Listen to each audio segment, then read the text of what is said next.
This explains how I define cheating. The answer is non-consent. And that means any relationship structure, non-consent. Whatever I thought I was consenting to is what I'm expecting. And what I did not consent to can cause varying levels of harm depending on the height of my expectation. Where are you making the choice? Where are you consenting? What are you consenting to? When you comply but don't consent, fast forward to pain. There's going to be pain coming. Even if you, at the time, thought you agreed to something, then you get in there and you're like, this is not what I thought. This is not what I meant. And I want to change my mind. All parties need to give consent, and you have to revisit consent when somebody changes their mind. The only thing you can do is revisit it, and you have to set aside all your weapons of mass destruction, sit down at the peace treaty table, take a breath, and dive in until you get back to consent.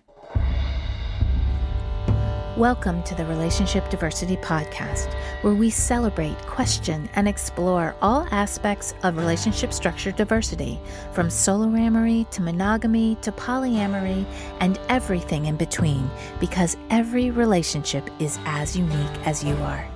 We'll bust through societal programming to break open and dissect everything we thought we knew about relationships, to ask the challenging but transformational questions: who am I, and what do I really want in my relationships? I'm your guide, Carrie Jaroslaw, best-selling author, speaker, intuitive, and coach. Join me as we reimagine all that our most intimate relationships can become. Today's episode is part of our conversation series. I'm just one voice in this relationship diversity movement, and it's important to bring more unique perspectives into the conversation. Today, I have an amazing conversation with Dr. Monique Thompson, an infidelity expert and psychotherapist with over 24 years of experience working with over 8,000 couples. Monique shares her definition of infidelity, how it can show up, and shares the proven signs that someone might be headed towards cheating. But first, a little about her. Dr. Monique Thompson is a nationally celebrated therapist, best-selling author, and trusted expert in infidelity recovery. For over 2 decades, she's guided high-achieving couples, NFL families, celebrities, and public figures through the emotional aftermath of betrayal, trauma, and relational crisis with unmatched clarity and compassion. Her best-selling book, Infidelity Recovery Workbook for Couples, has sold over 10,000 copies worldwide and remains a top resource for couples rebuilding trust. With more than 24 years in private practice, Dr. Thompson's bold yet grounded approach to emotional healing has made her a sought-after voice in media, on stages, and in private consultations. She's also associate faculty at the University of Phoenix, where she's been nominated Faculty of the Year every year since 2020, recognized for her impact in adult learning and leadership development. For over 22 years, she served as a consultant with SMU's Perkins School of Theology. Beyond the therapy room, Dr. Thompson leads her heart-centered passion project, the Zero Debt College Project, a national movement that's helped thousands of students secure over $53 million in scholarships. Her own daughter, now in law school at Howard University on full scholarship, was among its earliest participants. Whether working behind the scenes with influential couples or leading generational change in education, Dr. Thompson brings emotional intelligence, clinical excellence, and spiritual integrity to every conversation, empowering others to heal deeply and rise fully. Let's get into the conversation. Hello, everyone, and welcome to this episode of Relationship Diversity Podcast.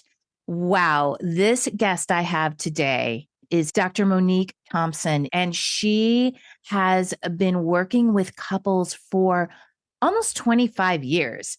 She's got so much experience, and she is an infidelity expert. And I'll tell you, we talk about all different kinds of relationship structures here on the podcast, and infidelity can happen in all relationship structures. And I would dare even say that infidelity could happen in solo amory. This is just my little hypothesis. When we're not true to ourselves, we are somehow cheating on ourselves, I'd say. But anyway, Monique is going to give us all of her wisdom. Thank you so much for being here. Yay. I'm so glad to be here. I've been excited about this since we scheduled it. I've been excited and ready. Yes. Yes. Oh my gosh. Well, I learned so much about you in our little pre-recording discussion, but I would love for you to introduce yourself to everyone out there. Tell us who you are and how you got into specializing in infidelity. Well, so I'm going to start there and go backward. How did I get into specializing in infidelity? It was because I had a baby. This is real truth. I had a baby, and I'm one of those kind of moms where I want to be with the baby. And so I changed my hours. And since I changed my office hours, I ended up seeing more couples. And once I started seeing couples, I started seeing the pained couples coming in, which was constantly because of some kind of infidelity. As a naturally curious therapist, coaches were naturally curious.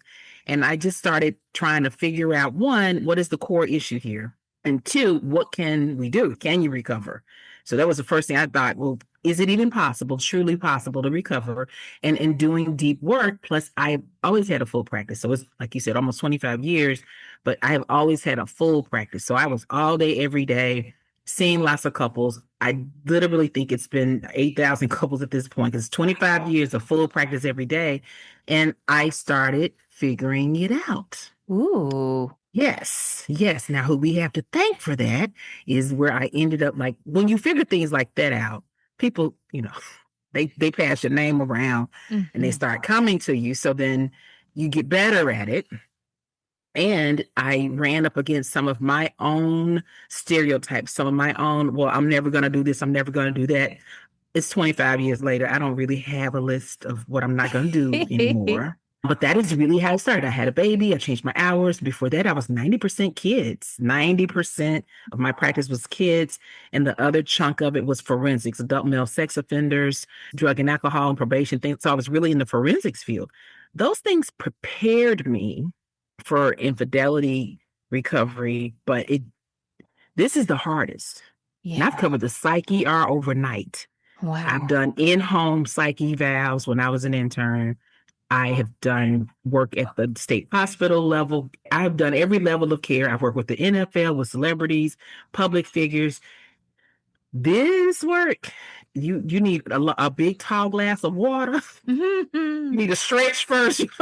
This is the hardest work. But over the years, I crafted solutions. And so this is something I look forward to every day now, because in a given day, I see somebody for maintenance. Their couple's coming back. None of us can believe it worked out. It's almost like a reunion. Then I also usually, in the same day, have somebody brand new. They are just in deep pain, excruciating pain. They don't know if it's going to work out. They don't know how did this even happen. They just have lots of heart-wrenching questions. They're having all kinds of personal crisis, family crisis, financial crisis, everything. And then I have people where we've made it a few months and the fires have settled down. This is almost every day. Wow. Yes, after our recording today, my last appointment for the afternoon, we've made it so far that I think we'd be fine, stopping. They're like, absolutely not. Wow. We've made it so far now that it's a breeze for me anyway. And they can't believe that we've gotten there, but that takes years sometimes to get to where the community of yourself is rebuilt. Where the community of self took this big hit from this terrible storm. You cleaned everything up. You started to build the houses and plant the trees and the flowers. And now it looks like a new community. But the people who were living there know that, no, this is the rebuilt community. Definitely. And we had a terrible, devastating storm and it destroyed everything. And this is the rebuilt community. So that's what I enjoy it. I see miracles all day, every day. And the impossible happen all day, every day. Okay, well, that's inspiring. So I can't wait to hear some more specifics. I just read the statistic from a YouGov poll that said that 53% of people reported being cheated on. Yeah. And I think it was a little over 30% responded that they had been the cheater. So this is rampant. And this was a relationship poll. It wasn't just about infidelity. And so I know that this happens a lot. That happened with my parents. And I think it's a really tricky thing. I saw my mom go through most of her life not really getting to a place of forgiveness, which I was sad for her more than anyone. And at the same time, I really get how hard it is when you've been so hurt to come back from that. So what I'd love to start with as we start to unpack infidelity, how would you define infidelity? Because I think a lot of people think like it's physical, someone maybe had sex with someone who was not their partner in secret. But I think that infidelity looks different and looks like that, but looks like a lot of other things. Can you start to define that and help us understand the vastness of what infidelity encompasses? Yes, everybody put your seatbelts on. Okay, I'm ready. Put your seatbelts on. So I don't have a lot of anecdotal stories that I share because, as I mentioned, I see everybody and I'm a protector of the confidence. And I want us to do robust work when we meet. So I don't share people. So, oh, this person I saw. I just keep those stories safe. But there are 3 from 25 years and thousands of hours, that I selectively share. And it's the same 3 stories. Anytime I've been interviewed, same stories. But this first one is how we got here, possibly, and explains how I define cheating. So real quick, the answer is like fast forward to the end. The answer is non-consent. That's the basic answer. Non-consent. And that means any relationship structure, non-consent.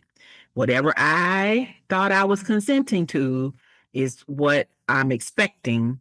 And what I did not consent to can cause varying levels of harm depending on the height of my expectation. So if I know you're no good with money and that I have to give you one of those prepaid debit cards to even keep our life together, even though we all both make plenty of money. Well, if you're fine with that and I'm fine with that, and you just take the prepaid debit card and using this as a simple pedestrian example, then we're fine. But what if you took that card and you felt insulted the minute I gave it to you?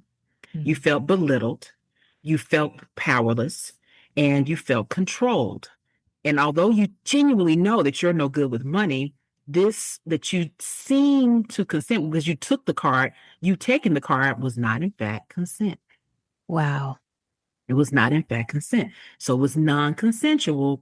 You complied, but it was non-consensual. So walk in the professional work, doing sometimes really deep work with someone to locate the choice. Where are you making the choice? Where are you consenting? What are you consenting to? When you comply, but don't consent, fast forward to pain. Just fast forward to pain. Yeah. For sure, there's going to be pain coming. Even if you, at the time, thought you agreed to something, then you get in there and you're like, this is not what I thought. This is not what I meant. And I want to change my mind.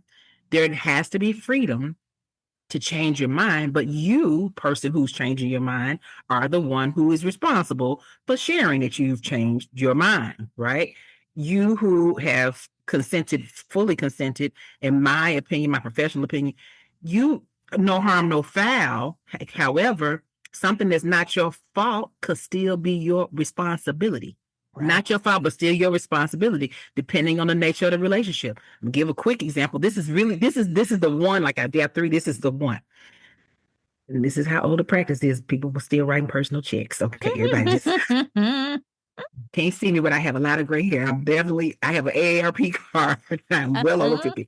But this is back when you're writing personal checks, to give you some context of the time and space. But I saw a couple, and it was actually a pimp and a person who earned her money that way, who had gotten married. And when they presented for therapy, I'm just curious. I would start with, how can I help? Why are we here? Where do we begin?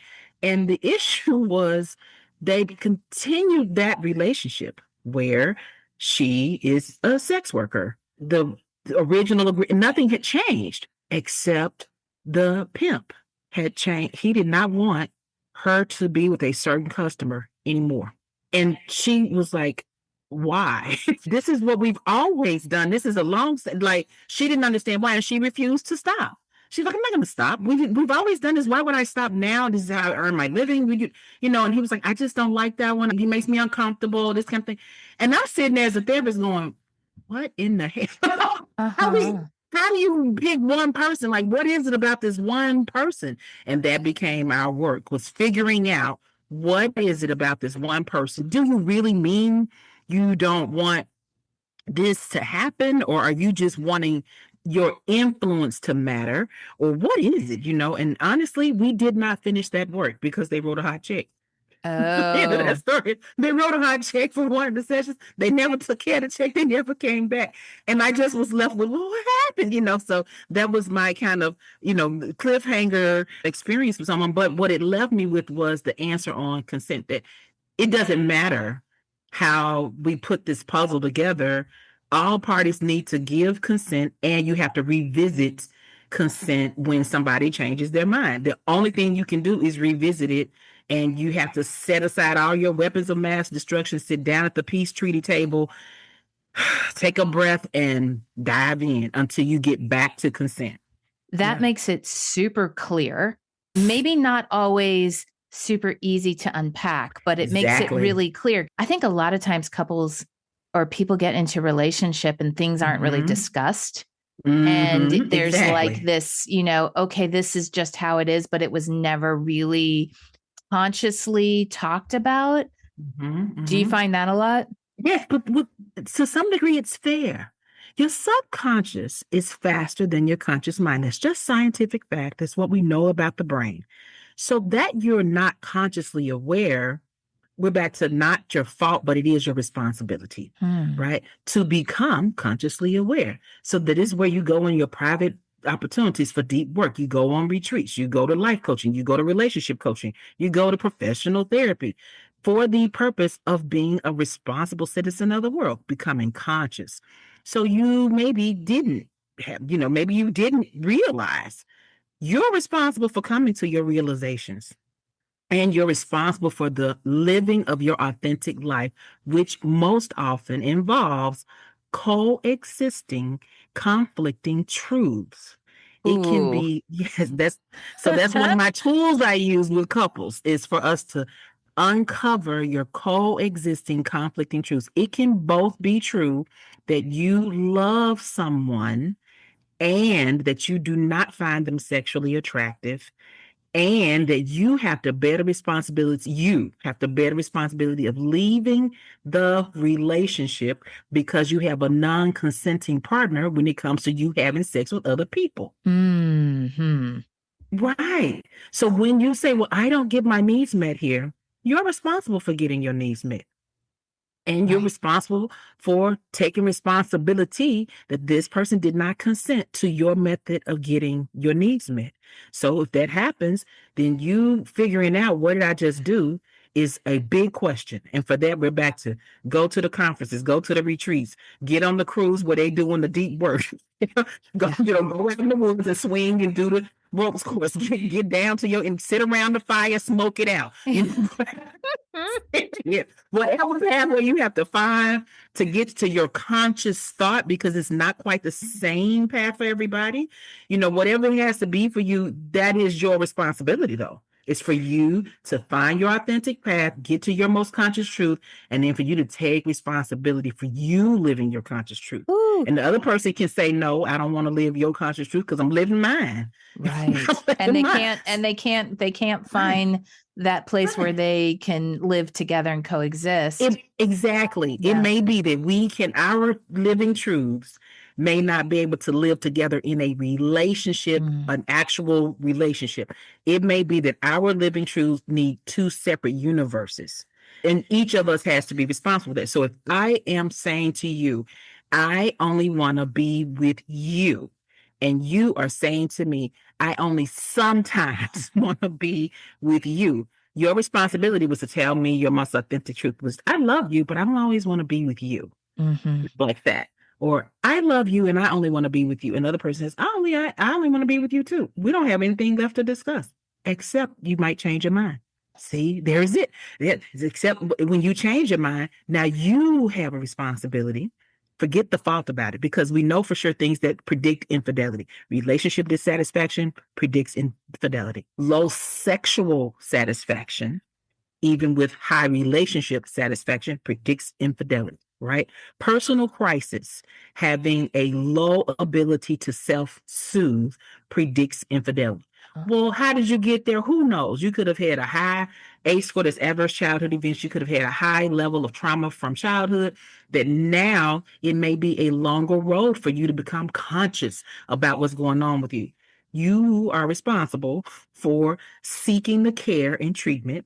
EMDR, CBT is not so much great. It's good. Oh, it's okay for trauma, but I like EMDR more. Like you mentioned, your mom. Maybe you find that I cannot forgive this person. They have actually made amends. They've made direct amends. They've made living amends. They've done everything they needed to do, and I just can't forgive. You know who's responsible for working through that? You. You. And fortunately, today we have more tools. But even if we rewind time, which we could all the way to the dawn of man, your individual responsibility was the key to your own authentic living. Always, always. Definitely. And that takes so much courage to yes. look into and really unpack all of the stuff and then get down to the core of what it is that I really want. Because I think many times shame is something that keeps that from coming out. And that is just so scary to accept certain aspects of yourself. So I somehow I have a lot of high achieving, high IQ people. I'm not sure. I'll do my own convenient study at some point and try to figure out how that happened. Because of that, I keep bumping into this specific irrational thought: I'm stupid. And for people who have a high IQ, high achievement, that is crushing for their identity, their esteem, and even their sense of place in the world. But the truth is, if something like this happens and you didn't see it coming, you're going to feel very, very stupid. So there's a reality in that you're feeling, but the reality is not, there's the coexistence situation. It's not true that you are in fact stupid, but you don't feel very, very stupid. And you know what? That feeling, being so deep, so robust, can keep you captured in this box. Definitely. Where you isolate, you don't talk about it. You just want to appear like everything is okay. You don't want the person to divorce you because you don't want people to know that this happened to you, but you actually do want the divorce too. Wow. Yes. Yeah, there's so many layers. You were talking about the predictors, these predictors of infidelity. Yes. Can you go over those again and add whatever maybe you didn't talk about? Because I think if someone out there, maybe even before infidelity has happened, if you can kind of check some of these off of I feel resonant with some of those things. I'm going to have the courage to say, I actually feel that. I could go down that path and I don't want to. Having that moment could be really powerful to start working through some of these things so that you don't end up in that place of cheating on your beloved. Yes. My disclaimer here is that this is in no particular order. Okay. Right. To some degrees, because I'm really comfortable in this interview and I'm just having a little bit of fun. I'm an educator, and so I'm inclined to make things ordered, but I can tell you these answers, but I'm saying the disclaimers, this is not in any particular order. One is opportunity. And I want to kind of start there because the internet, these internet streets, have made opportunity literally at your fingertips. So once upon a time, it genuinely was more difficult, but it is entirely the opposite now. And because of the opportunity, I'd be very curious about the numbers. If someone were to do a survey today, and specifically with maybe millennials or with pretty tech-heavy people, the early adapters of tech, I'd be curious to see if there is a differentiation between their seeking opportunities to cheat versus older generations who, my parents still write paper checks, actually. My uncle wanted me to buy some barbecue for him. This is a true story. Last week, I ordered the barbecue online because that was the only way to get it. He had my husband drive to his house. gave him cash to give to me to pay me back for the barbecue. I offered every opportunity. You could Zelle me cash, pay back. Just he still only deals with cash. So for that generation, I feel like probably their opportunities didn't really change with the internet. Okay. But I'm not, look, I don't underestimate anybody. Grandma might be on the app right now. but first it was the internet, now it's the apps. You can access a wide menu, and so the opportunity is greater, and the opportunity has always been a factor. Always. Having a family history of infidelity or a personal history of infidelity. And now that we know about epigenetics, that is ever more so present, that some of it, when we're talking about, again, that subconscious versus conscious choice, some of that subconscious comes from epigenetics. Epigenetics is the inherited social response through your DNA for certain behaviors. We first looked at this with Holocaust, so the grandchildren of Holocaust survivors who exhibited social behaviors that would indicate that they had been through the Holocaust when they most certainly had not. And so there was these experiments done on rats. Of course, we always messing with the rats. And it showed this genetic inheritance that the pups, the baby rats, could not have exposed themselves to, but they had a response to the environment as if they had. Wow. But if anybody wants to kind of Google, they look on YouTube, epigenetics, and then put in the rats experiment, and also put in Holocaust survivors, and you'll see these studies that have shown that epigenetics, it seems that it is inherited from the father's father. So from your grandfather's sperm to your father. Wow, fascinating. This responsibility. So when I genuinely mean that you have to take responsibility for your subconscious becoming part of your conscious awareness so that you can make a conscious choice, okay? But infidelity in your family systems seems to play some sort of role. I do not believe causal. I think more of a social correlate, meaning that your self-soothing behaviors, which are shaped for sure by your social environment and more steeply shaped by your family environment. My theory is I believe some of that may be coming into play there because lack of self-soothing is an indicator. All right. So, but then the question, well, where did the inability to self-soothe come from? Right. Lots of answers there. But in the final course of it, your difficulty with self-soothing is an indicator. So when you have a spouse, what this may look like in a relationship, they're upset because they had a bad day at work. They come home and they're withdrawn. They want to just have some time away from everybody. So they're kind of cocooning in the bathroom or they're cocooning in the bedroom, but they're not interacting with everybody else. They're kind of socially isolating. And then by the time they're ready to interact, people are like, we finished with dinner.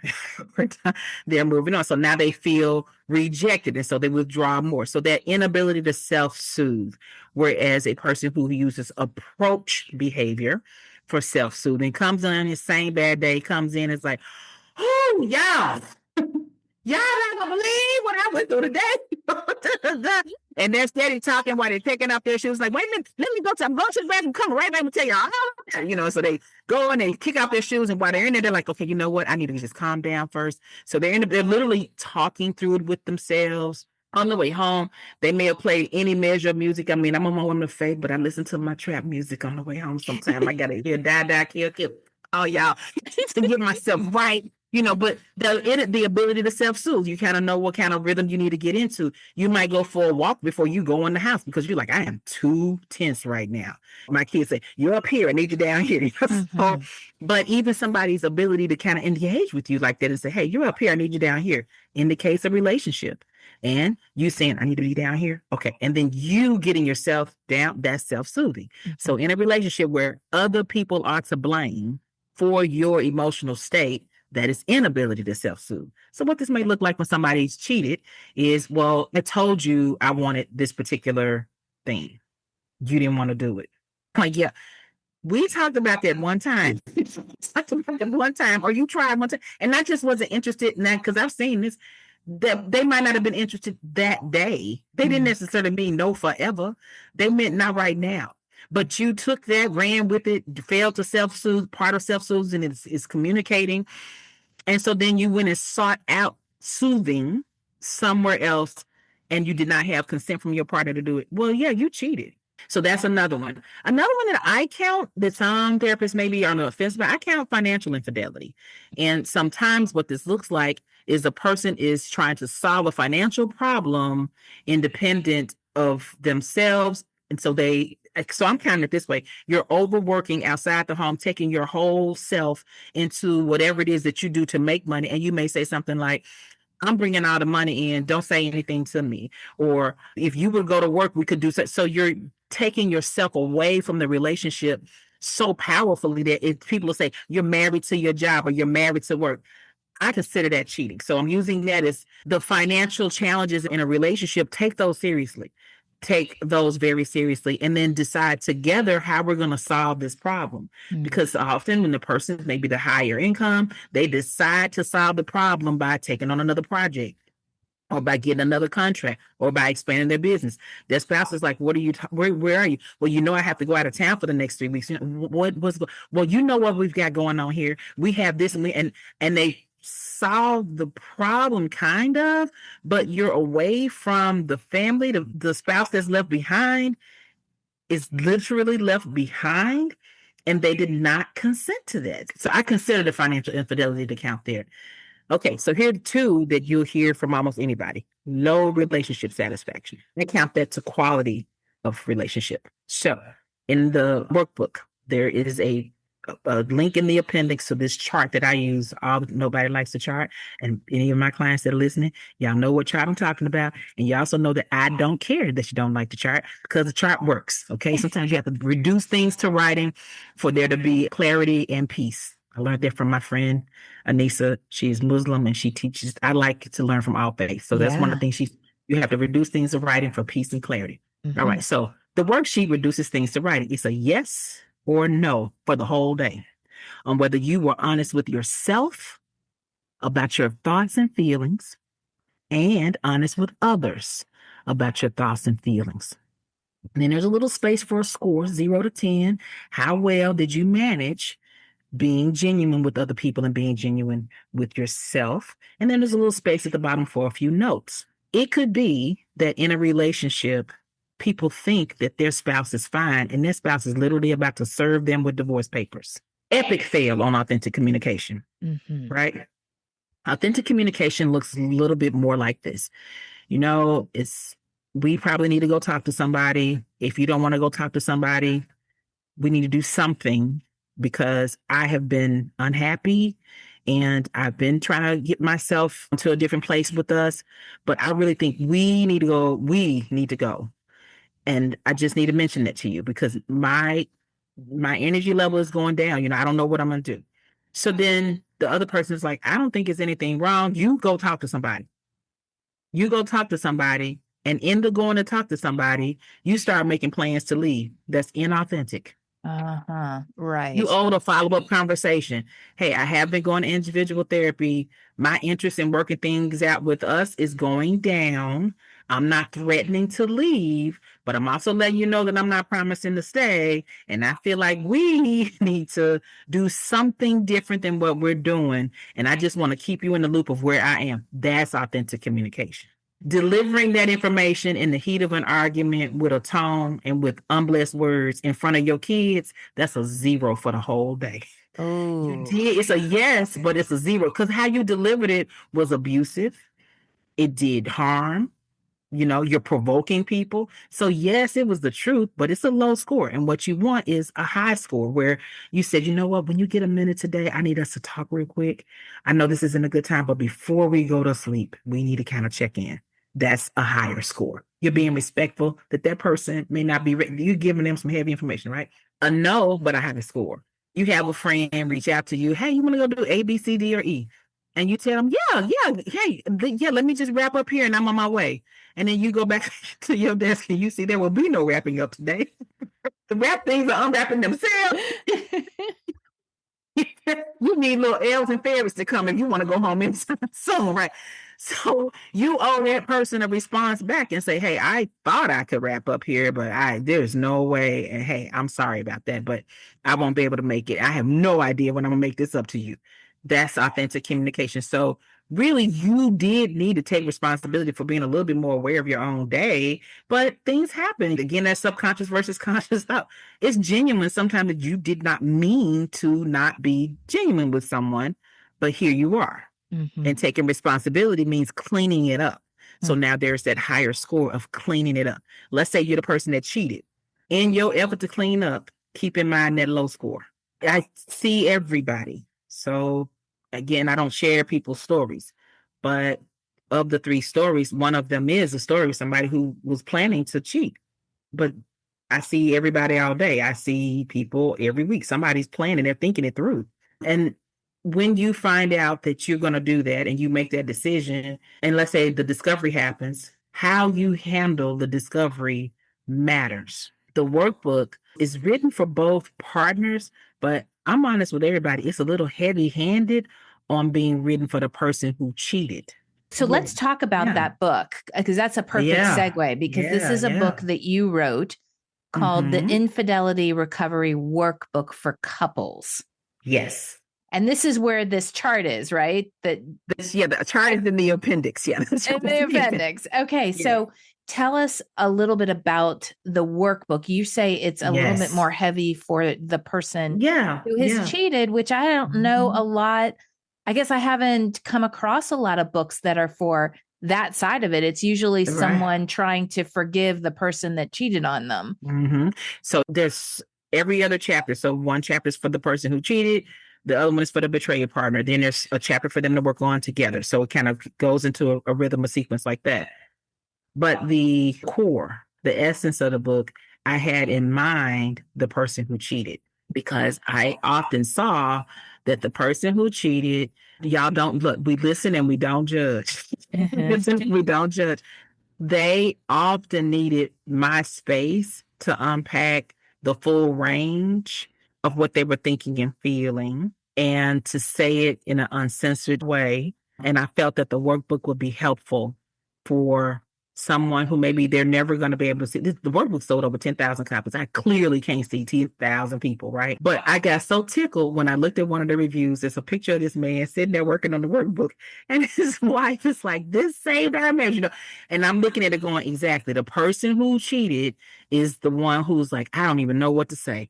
I can't answer all these questions. What am I supposed to do?" And they're trying, but their effort is at, Pee Wee Little League rec level, and this is Major League Baseball, so even their best effort is falling flat.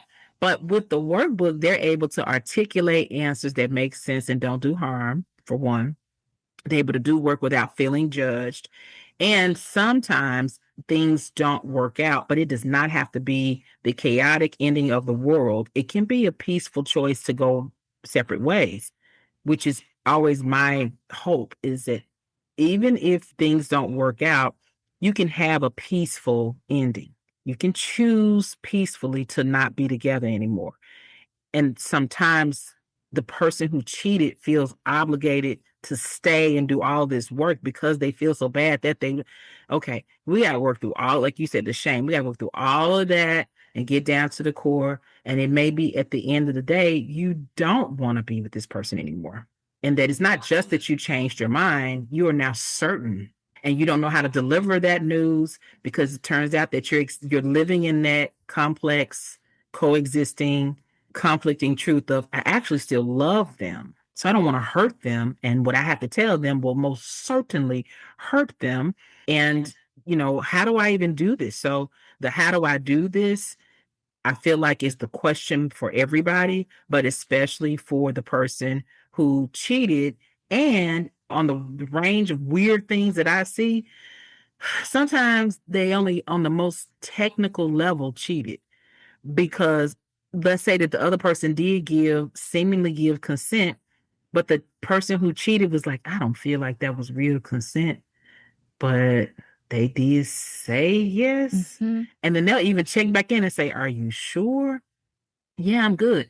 And I don't know. So that's the third story. So I'm gonna share, if we have time, the third story is about the non-consent. We do. And this kind of was actually something I was thinking about towards the beginning of this conversation, was this role of people pleasing, because I know that all too well. I'm recovering for the most part. And this idea of like giving consent, because this has happened in my relationships before. I give consent because I am a people pleaser and I want them to like live their best life, but it really isn't okay with me. It doesn't feel okay with me, but I also don't feel like I can say no.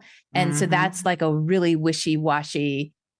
It isn't consent. It's like masked in consent, but it's actually really could be quite damaging. Yes, exactly. Exactly. And then, but to be fair, like you said, you are working on that. What if you are caught with somebody who was working on that? They haven't finished their work. So they did bring to the experience non-consent, but they're working on that. And so then they fast forward time and they're grown and in a different place, and this power has blossomed. And they say, you know, I want to stop this, or I want to start that. And the other person's like, where did that even come from? I'm like, well, I did all this work, working on myself. And now I have the confidence to say, I want this thing. And the relationship now, the power dynamics will shift immediately. The other person who once had all the power now has to recalibrate and accept the person's change of mind. You believing that somebody must stay in your life for you to exist is a powerless way to be. And when I mean be with the capital letter B, as far as you as a human being, you as a human being. So even if you have consented to something, you retaining the power always to change your mind, to change your mind, you know? I feel like I've traveled through all of what you just said in my lifetime, all of it. The people pleasing, feeling like I need to, but I'm in the middle of my process. And then I work through that process. And then it is so true. The power dynamic totally changed and shifted. And it was almost like the struggle kind of released. And then this idea of changing minds, I've experienced that in my relationships, feeling bad that I've changed my mind or guilty, or maybe I set something up, but now I'm not feeling it. And I don't know how to communicate. I mean, gosh, all of that. Monique, relationships are complex. Oh, girl. Bless you for doing all that you do. I feel like God has been kind because I get to see, like I mentioned, the end of the story. Like that cliffhanger, I was very young. I was a very young therapist. I was just saturated with curiosity. And really, the personal check bouncing did not bother me so much as I wanted to know the end of the story. You know, I feel like somebody took my library book back. I wasn't finished reading. So I really wanted to know the end of the story. But through the work with other couples, genuinely get to see the end of the story often get to see the full end of the story. The beginning now and the middle, it's been a long time. So I'm not really moved anymore. I feel like a surgeon who's done like 1,000 heart surgeries. And he said, how can you look at all that blood? Like, I don't even notice that blood anymore. I just get in and take care of business and go on. You know, plus you've done it so many times that you have a technique. I use a lot of evidence-based practice. EMDR is one. I'm EMDR trained. And so people's ability to do deep work and to, as your mom had said, let go and forgive, a lot of that has to do with the brain injury that was caused by the infidelity. Yeah, let's go into EMDR a little bit more. And can you explain for people who have no clue what those initials stand for and what they mean? Give us a quick crash course on EMDR. So EMDR, eye movement desensitization and reprocessing, is a method of treating the brain's trauma that is non-medicinal. So there's no medicine involved. It was discovered by Francine Shapiro back in the 80s. It has been widely studied for years. For years, it's been studied and found to be effective. It is widely used with our veterans to treat PTSD. And in more recent years, Dr. Daniel Amen, who is a internationally recognized neuroscientist, has done a lot of brain mapping to physically show the difference in the brain where post 8 sessions, you can physically see the changes in the brain returning back to health after exposure to trauma through the use of EMDR. Wow. So this is why I use it, because when people experience trauma and they come in for therapy for infidelity, if we do not treat the trauma so that you can think, then we end up with cases like your mom's, where life, you're going to live past the trauma. All you have to do is go to bed and wake up, and you live past the trauma. The time stops for no one. All you have to do is go to bed every night, wake up every morning, and you live past it. But time does not heal a thing, So then you see people 5 and 10 generations out, still in pain from what happened. And the truth is, they might have benefited from EMDR. We didn't know about it before the 80s. Legit. We didn't know about it before then. It is more widely accepted and used now, but not everybody is trained in it. And even in my practice, I used to outsource it. I had 2 trusted colleagues here locally, and I would outsource it, but it was not working because people would not go. They wouldn't schedule. I would say, how'd that work out? And they're like, my insurance wasn't going to cover it. I just wanted to come back here and talk. I'm like, okay, well, I can't make you go. But now, for my anniversary gift to myself, my practice turns 25 years next year. My anniversary gift for my silver anniversary was, I'm just going to offer it in-house from now on, because of the major improvements more quickly I could see clearly between my clients who would go get it done so that we can do this deep work, versus the ones who would not go get it done. And now you're like, it's years, not like a couple of weeks or months, but it's years of extra work, painful work, like no anesthesia. So I look at the EMDR as the anesthesia we need so that we can do this deep surgical level work on the relationship. You need some anesthesia, and it works. It works fairly quickly. I'm only laughing because I'm thinking about one of my clients who was kind of reluctant. Most of them were, because I used to outsource it. So they're not used to me offering it. It's been so lovely for people to get this relief from it and go, that was so easy. I'm like, yeah, it is. Yeah.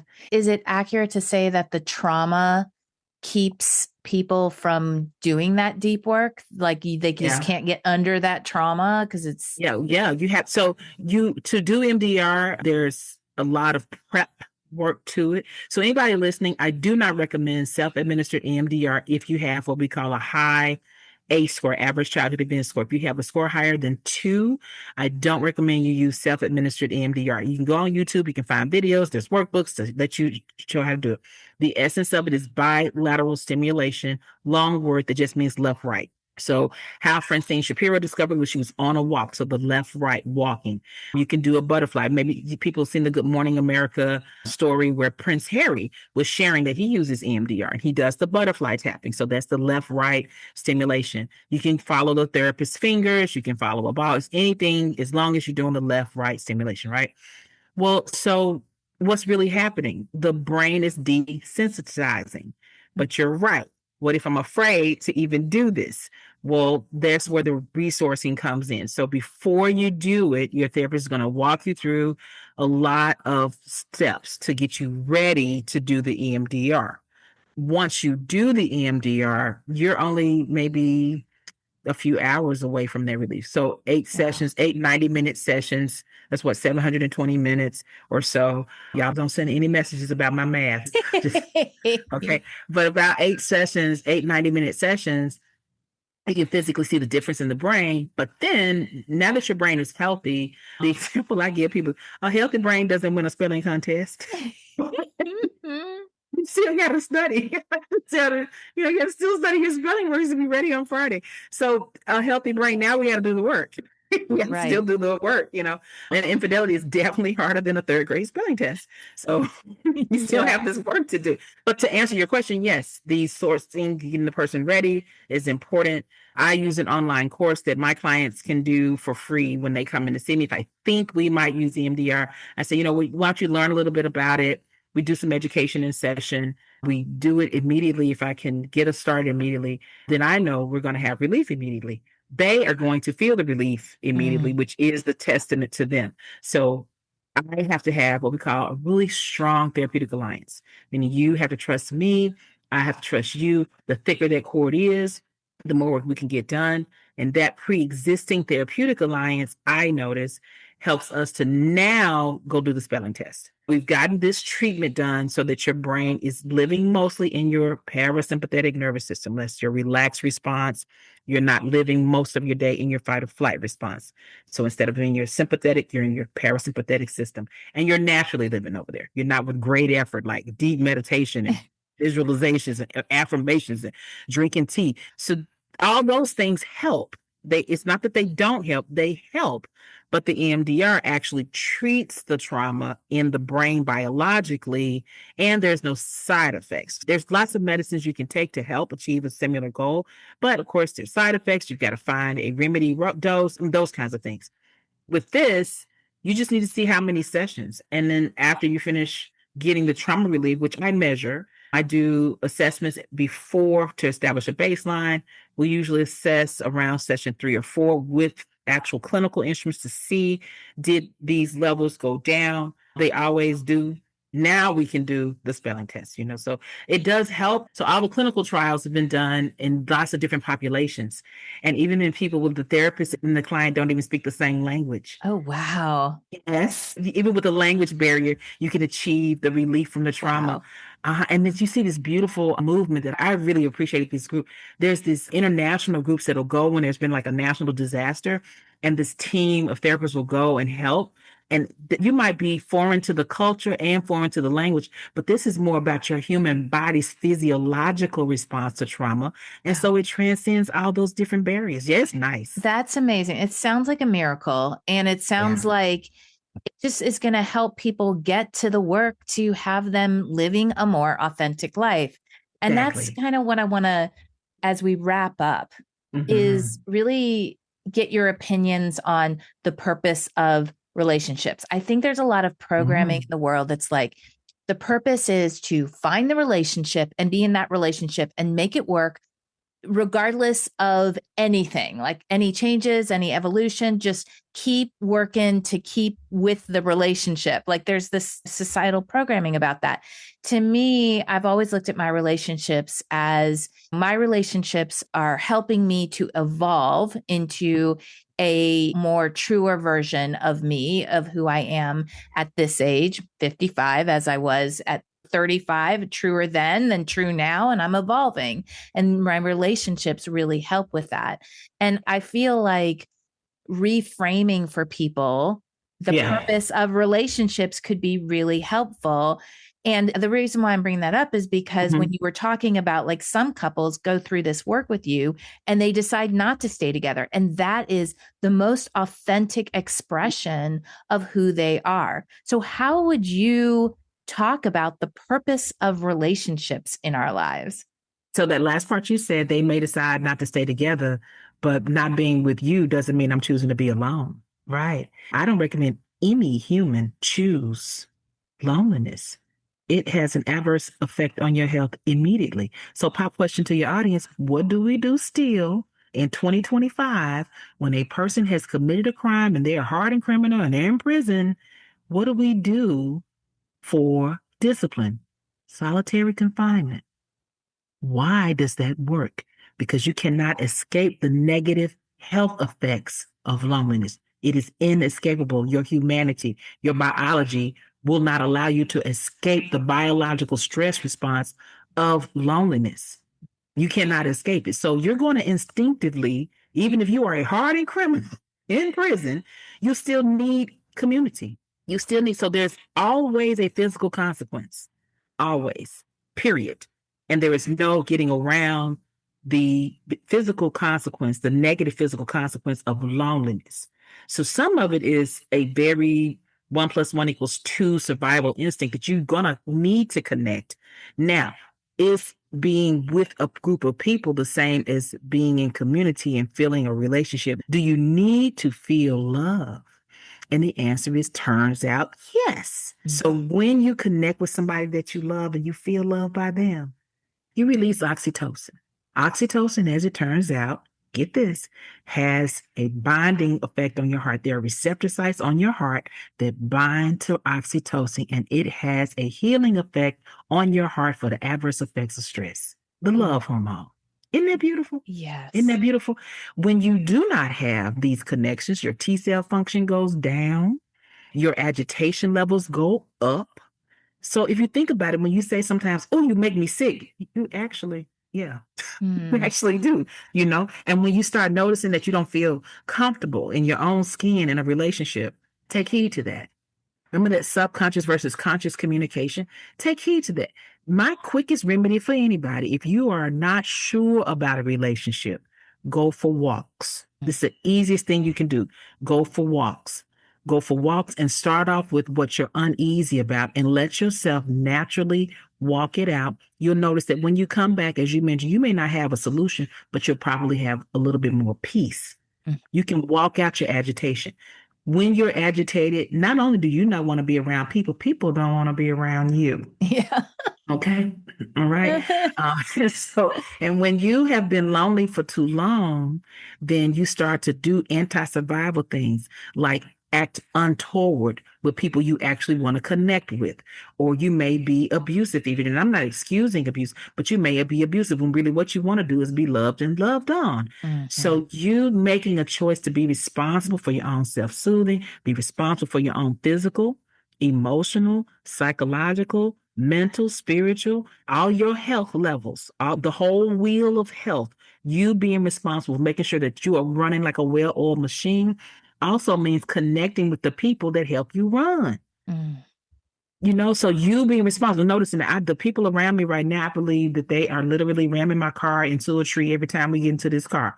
Okay, so then the choice you need to make is to think about what is it that I enjoy ramming in the trees? Like, does that build up excitement for me? Am I kind of cool with that? Or is it that really turns out I have been muffling my own voice out of fear that they will simply leave me. And so I've been doing a ride along, running into this tree, but I didn't ever really want to be here. So now my non-consent is what you just, the non-consent with yourself, which now breeds you to a sense of loneliness, even when you're in the company with people, because you needed to work out your own authentic voice within. That first step is you being honest with yourself about your thoughts and feelings. And your deepest honesty will help lead you to see that I actually do need relationships. Now, the science is clear. It's not even an argument in the scientific community. All we do is babble and fuss about loneliness. It is consistent. It is consistent across all voices in the research. Loneliness, and it doesn't matter where you live. Spin the globe, any community, loneliness is a problem. Any place in time, you go backwards in time, you see that loneliness was never a good idea. It was never a Right. good idea. So you're onto something. Your relationships matter. How you show up in your relationships matter. You want to bring connectivity, and that connectivity requires consent. So I want to be careful here that people don't misunderstand that I mean that there is a clear definition of relationship or a clear definition of connectivity. What is more clear is you having personal responsibility for you discovering your definitions of relationship and connectivity. But to be clear, if you find yourself defining it as I need to just be alone, you're wrong. Yeah, I hear what you're saying. And I think that's my whole purpose with this podcast is that Mhm. your relationship doesn't have to look like anyone else's. As long as Mhm. you are living in authenticity with yourself and you're connecting with others in an authentic way that feels Yes. true to you, that lights you up, that excites you, that does stimulate the love hormones, meaning that if you're in a monogamous relationship and monogamy doesn't work for you and it's not the truest expression of you, to come into take responsibility for that, communicate it, get therapy, get help, read books so that you don't end up acting out, right? And Right. cheating because that's just not who I am. That doesn't feel Right. authentic to myself. So it can go in so many different ways. And I think it all comes down to knowing yourself, taking your personal responsibility and having the courage to do that. And if you can't do that by yourself, finding someone like the amazing Dr. Monique Thompson to help you with that. And with that, I wanted to ask you, now you are in Texas, that's correct? Yes. Mhm. And you Yes. Yes. are a therapist. So people that work with you need to be In In Texas, Texas for therapy. If we're treating a mental health condition, we need to be in Texas. If we are not treating a mental health condition, meaning we do not have a diagnosis and treatment plan for a diagnosable mental illness, then we possibly need life coaching. I offer life coaching to anyone. I see people from all over the world, other continents, but our first step is to identify which part of who I am is best suited. So for people who are in Texas, you actually have that one option that other people don't have, which is if you need therapy, if you need treatment, we have that option. So yes, and everyone else, if you do not need treatment, or if you have a local therapist you're working with and you still need life coaching. Got Because it. sometimes, so like you go to the gym and you get somebody to work with you for a personal trainer. Your personal trainer is not your medical doctor. Right. Your medical doctor is the one that got you so that you can actually go to the personal trainer. Your medical doctor is going to say, well, we need you to eat better and lose weight. And then your personal trainer's like, yeah, so that piece of paper with that note on it wasn't going to help you accomplish that goal. So here we come. Right. So your therapist may say, yeah, you need to work on that infidelity. You and your partner, you guys need to go somewhere and work with somebody on the infidelity. Yeah. Where do we go? The infidelity expert. That's where you go. And you That's come awesome. Well, This podcast is listened in over 100 countries and territories. Wow. So if you are in some corner of the world and you're really struggling with this and you are amazed at the wisdom of Dr. Monique Thompson, we'll have all of her contact information in the show notes, as well as a link to your workbook, the Infidelity Recovery Workbook for Couples. I'm so excited about this conversation. I feel like it's going to help so many people. Thank you so much for sharing your wisdom with us. Thanks so much for listening to the Relationship Diversity Podcast. Want to learn more about relationship diversity? I've got a free guide I'd love to send you. Go to www.relationshipdiversitypodcast.com to get yours sent right to you. If you liked what you heard, please subscribe to the podcast. You being here and participating in the conversation about relationship diversity is what helps us create a space of inclusivity and acceptance together. The more comfortable and normal it is to acknowledge the vast and varied relating we all do, the faster we'll shift to a paradigm of conscious, intentional, and diverse relationships. New episodes are released every Thursday. Stay connected with me through my website, carriejaroslow.com, Instagram, or TikTok. Stay curious. Every relationship is as unique as you are.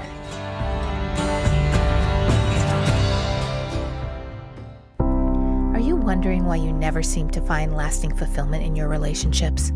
Or do you create the same kinds of relationship experiences over and over again? Can you never seem to find even one person who you want to explore a relationship with? Have you just given up hope altogether? If this sounds like you, my recent book, Why Do They Always Break Up With Me, is the perfect place to start. The foundation of any relationship, whether intimate or not, is the relationship we have with ourselves.